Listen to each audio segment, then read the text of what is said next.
धन्यवाद प्रभु यीशु, धन्यवाद प्रभु यीशु, धन्यवाद परम पिता परमेश्वर।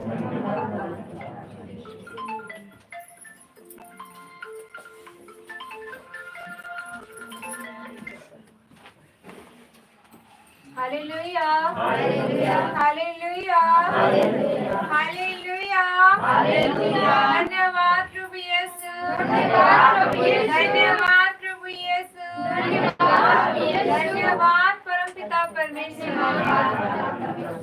सभी प्यारे भाई बहनों अपने घुटने पर आइए और परमेश्वर के सम्मुख जाइए, अपने आप को लेकर जाइए, क्योंकि परमेश्वर हमारे और आपके लिए दुख उठाया कि हम उद्धार को पाए, उस अनंत जीवन के योग्य बने। परमेश्वर ने हमें बुलाया है तो हम और आप परमेश्वर को दिखाएं कि परमेश्वर देख हमने पाप किया है। परमेश्वर को सौंप दीजिए अपने बोझ को, क्योंकि परमेश्वर कहता है, हे सब परिश्रम करने वाले और बोझ से दबे हुए लोगों, तुम मेरे पास आओ, मैं तुम्हें विश्राम दूंगा। परमेश्वर बुला रहा है तो उसकी आवाज से सुनिए और अपने घुटनों पर आइए और दिखा दीजिए एक एक पापों को गिन करके परमेश्वर हमने पाप किया है। क्योंकि अगर मनुष्य से कहेंगे तो मनुष्य हंसेगा, लेकिन परमेश्वर से कहेंगे तो परमेश्वर आपको चंगा करेगा और आपकी सुनेगा, आपको अनंत जीवन के योग्य बनाएगा। इसलिए परमेश्वर आप सभी को इतने बड़े बोझ परमेश्वर ने उठाया है हमारे और आपके लिए। उन्होंने कोड़ों के मार सहे, वो अपने आप को इस धरती पर शून्य करके चला आया, एक मानव का रूप धारण करके परमेश्वर आया इस धरती पे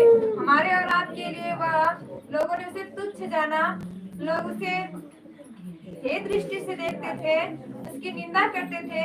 हमने और आपने पाप किया था, उसके कारण उसकी निंदा की गई। वह तो पवित्र था, उसकी निंदा हमारे और आपके कारण, हमने पाप किया था, हमारे पापों के कारण उसने कोड़ों के मार सहे थे और सूली पर भी उसने अपने हाथ पांव में कीले मरवा लिए और उनका शरीर लहूलुहान हो गया था। कांटों के ताज पहनाए गए।